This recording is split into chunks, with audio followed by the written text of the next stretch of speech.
Louange à Dieu, Seigneur des mondes, j'atteste qu'il n'y a pas d'autre divinité que Dieu le seul, l'unique, et j'atteste que notre maître Sayyiduna Muhammad est son serviteur et son envoyé, que Dieu prie sur lui, sa famille et ses compagnons. Uqba ibn Umayr, qu'Allah l'agrée, relate: j'ai demandé au messager d'Allah, sallallahu alayhi wa sallam, comment être sauvé. Il répondit, ce qui signifie: tiens ta langue, reste dans ta maison et pleure tes fautes.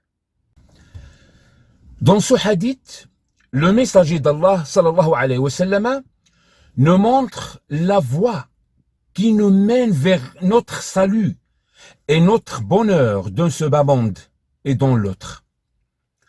Observez, chers frères et chères sœurs, comment les compagnons avaient le souci permanent de retrouver et suivre le droit chemin. Observez aussi la précision du messager, sallallahu alayhi wa sallam, comment, en 3 petites phrases et 8 mots, il résume la voie du bonheur et du salut que chaque musulman cherche. Ce hadith nous parle des choses pratiques et concrètes qui concernent chaque musulman. Il nous donne des axes pour améliorer notre quotidien. Retiens ta langue. La langue et la parole peuvent provoquer des énormes dégâts.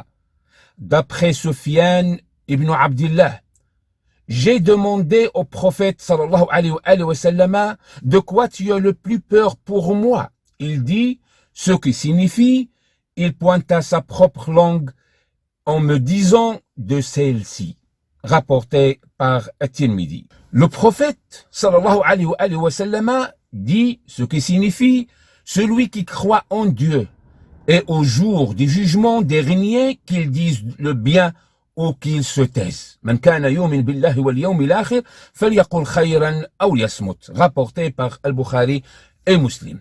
Allah subhanahu wa ta'ala nous a donné 2 oreilles et une seule langue pour écouter plus et parler moins. Ne parle que quand la parole est utile. Deuxièmement, que ta demeure puisse te contenir. Le musulman et la musulmane doivent faire de son foyer un arbre de paix et de tranquillité. Il ne quitte que pour travailler, accomplir ses devoirs religieux, réaliser une affaire, visiter un frère, etc. Le terme sakana signifie en arabe tranquillité et quiétude. Il signifie aussi le foyer. Le foyer est une protection. Wallahu ja'ala lakum min buyutikum sakana. Et Allah vous a fait de vos maisons un sakan, une habitation. Ce n'est pas un appel à l'isolement et le confinement. Le musulman doit s'occuper des affaires des autres et les aider dans le bien. Le prophète sallallahu alayhi wa sallam a dit, ce qui signifie, le croyant qui fréquente les gens et supporte leur mal a plus de récompense que le croyant qui ne fréquente pas les gens et ne supporte pas leur mal.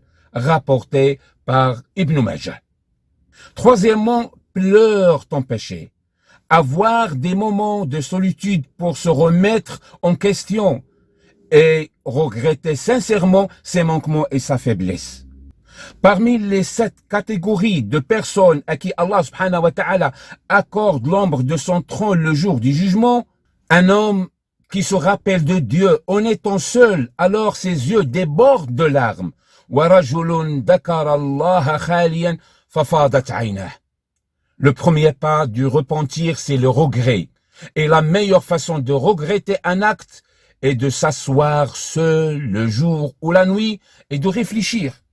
Pensez aux bienfaits de Dieu sur nous. Pensez à notre devoir vis-à-vis de notre Créateur et Seigneur, et pensez à nos péchés et notre audace de transgresser les limites de Dieu subhanahu wa ta'ala.